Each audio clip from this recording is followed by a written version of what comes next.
రేవంత్ రెడ్డి ఎన్ని ప్లానింగ్స్ చేసిండంటే మొన్న 99 days action plan అని ఒకటి పెట్టిండు. ఆ యాక్షన్ ప్లాన్ పెట్టడానికి రీజన్ ఏంటంటే అసలు ఊర్లలో సమస్య ఏంది, ఊర్లలో ఉన్నటువంటి ఇబ్బంది ఏంది, గ్రామాలలో పెద్ద ఎత్తున ఉన్నటువంటి ఇష్యూ ఏందనేది రేవంత్ రెడ్డి తెలుసుకున్నాడు.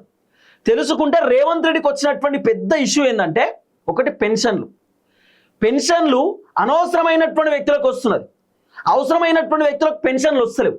రేవంత్ రెడ్డి 99 డేస్ యాక్షన్ ప్లాన్లో అన్ని తెలుసుకున్న తర్వాత దాదాపు 1,28,000 మందికి సంబంధించిన పెన్షన్లను రేవంత్ రెడ్డి రద్దు చేసిండు.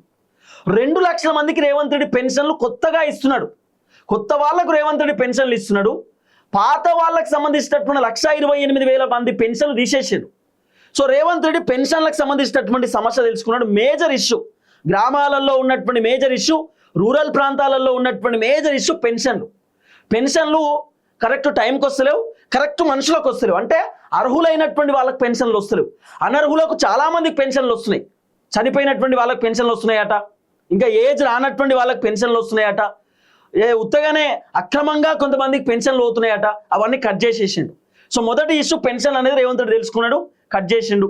రెండో ఇష్యూ రైతు భరోసా అని చెప్పి రేవంత్ రెడ్డి అనుకున్నాడు. రైతు భరోసా మొన్న రీసెంట్గా ఇచ్చిన ఎండాకాలం పంటకు సంబంధించి మళ్ళా రేవంత్ రెడ్డి మళ్ళా సర్వే చేస్తే తెలంగాణలో ఉన్నటువంటి అత్యంత కీలకమైనటువంటి సమస్య ఏంటంటే రైతు భరోసా అనేది రేవంత్ రెడ్డికి అర్థమైంది.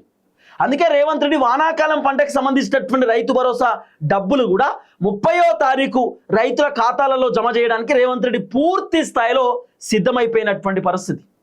ఆ తర్వాత మేజర్ ఇష్యూ యూరియా బత్తాల ఇష్యూ ఉన్నది. సో రేవంత్ రెడ్డి కేంద్ర ప్రభుత్వానికి లేఖ రాసిండు, కేంద్ర ప్రభుత్వంతో మాట్లాడిండు. ఏదైతే కొత్తగూడెంకి సంబంధించినటువంటి సంబంధించిన యూరియా ఫ్యాక్టరీ ఉందో అక్కడ నుండి యూరియా బత్తాలు వేరే స్టేట్కు పోకూడదు, తెలంగాణలో ఉన్నటువంటి ఫ్యాక్టరీకి సంబంధించి తెలంగాణకే యూరియా బత్తాలు ఎక్కువ రావాలి అని చెప్పి రేవంత్ రెడ్డి కేంద్ర ప్రభుత్వానికి ఆల్రెడీ చెప్పిండు అనేది కొంత వినబడుతున్న చర్చ. అంటే యూరియా బత్తాలు తెలంగాణలో రైతులకు ఇబ్బంది కాకుండా చూసుకోవడానికి రేవంత్ రెడ్డి రకరకాల ప్రయత్నాలు చేస్తున్నాడు. ఇంకోటి తెలంగాణలో ఉన్నటువంటి మేజర్ ఇష్యూ రోడ్లు. ఈ మధ్యకాలంలో రేవంత్ రెడ్డి కూడా చాలా చోట్ల రోడ్లు వేయించేటటువంటి కార్యక్రమం కూడా చేసిండు. సో రేవంత్ రెడ్డి చిన్నగా సమస్యలు తెలుసుకుంటున్నాడు, సమస్యలకు పరిష్కారం తీసుకొస్తున్నాడు. మరి జనాలు ఇంకా ఎందుకు వ్యతిరేకంగా ఉన్నారు? రీజన్ ఏంది? రేవంత్ రెడ్డి ప్రభుత్వం పైన ఎందుకు జనాలు అసంతృప్తితో అసహనంతో ఉన్నారు? ప్రాబ్లం ఏంది?